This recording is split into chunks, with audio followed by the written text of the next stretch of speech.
What qualities of a great presentation truly catch our attention and hold it even when we walk out of the lecture hall? I believe TED Talks are one of the best places to investigate this topic, and I have found many examples of great presentation qualities in each of the 3 TED Talks I chose. The first TED Talk I chose was "I'm Going to the Moon, Who's With Me?" by Bill Stone. Bill began by presenting his past experiences with cave exploration and the dangers involved in his line of work. He then expressed his goal to lead a mission to make the water within the moon's crust available for use commercially for space travel. Bill first intrigued me by suggesting the possibility of affordable space travel within his lifetime. The speech continued to move me by presenting the factual evidence that such a thing was possible and all the research and technology exists to set it in motion. Bill truly inspired and motivated the audience to support him in this endeavor by promising the future of commercial space travel.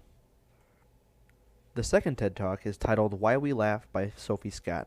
This talk focused on the social and psychological aspects of laughter.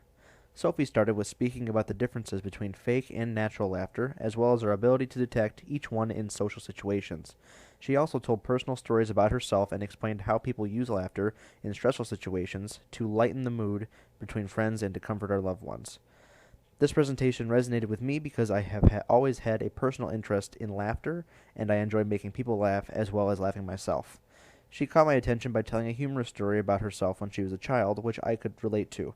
I felt happy and enlightened about this topic upon finishing the TED Talk, mainly because Sophie gave me a great insight on how important laughter really is.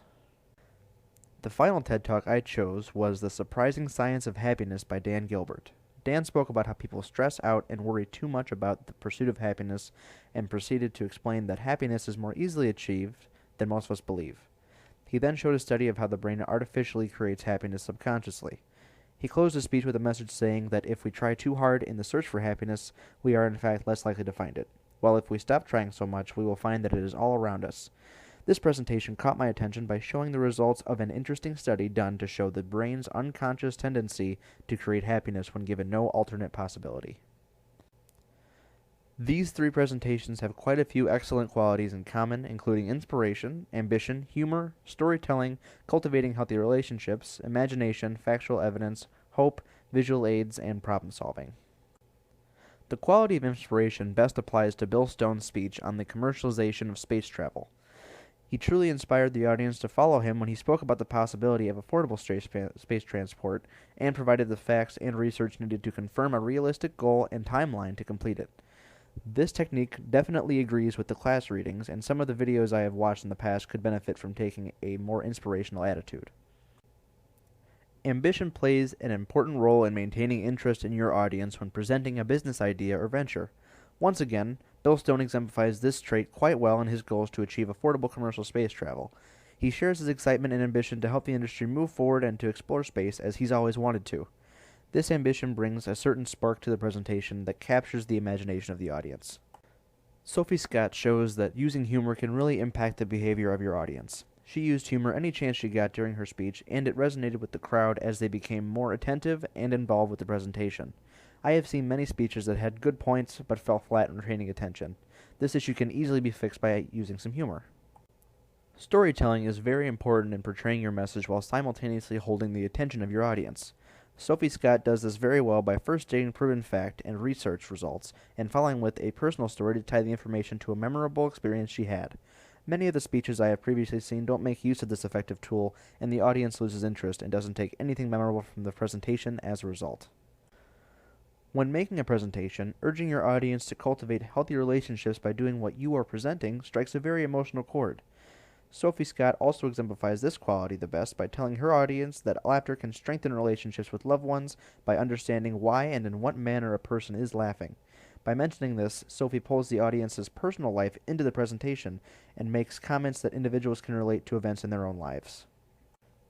Bill uses imagination to captivate the audience during his speech by making clear the possibility of space travel being commercialized within his lifetime. This provides a state of immersion for the audience as they picture themselves in space looking at Earth from orbit.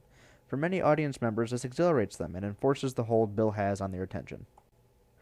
Factual evidence may seem boring, but it is essential to a speaker's cause if they wish to have any credibility. Dan Gilbert harnesses this method by using facts from a well-known study and implementing them to back his hypothesis of the production of artificial happiness within the human brain. By doing this, he secures his audience's belief in his credibility and provides solid ground upon which to deliver his message. Most speeches use factual evidence, but few use it to its full potential. Hope is best shown through Bill's speech, as he paints a beautiful picture of a future where space travel becomes commercialized.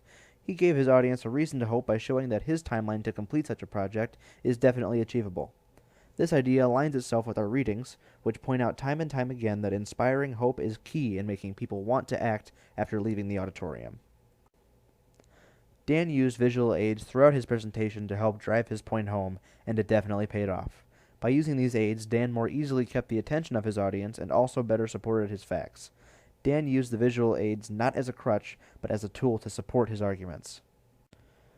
Problem solving was used masterfully by Dan as well, as he provided solutions to avoiding stress and easier ways to find happiness in our lives. By doing this, he offered his audience true solutions to problems that they all have. A large portion of presentations that I have previously witnessed address problems, but rarely give working solutions to the problems. This leaves the audience with a sense of dissatisfaction as they walk away from the speech without any new ways to deal with the issues. These 3 TED Talks were outstanding to view, and each gave a plethora of important information along with great examples of how to use qualities that make presentations successful.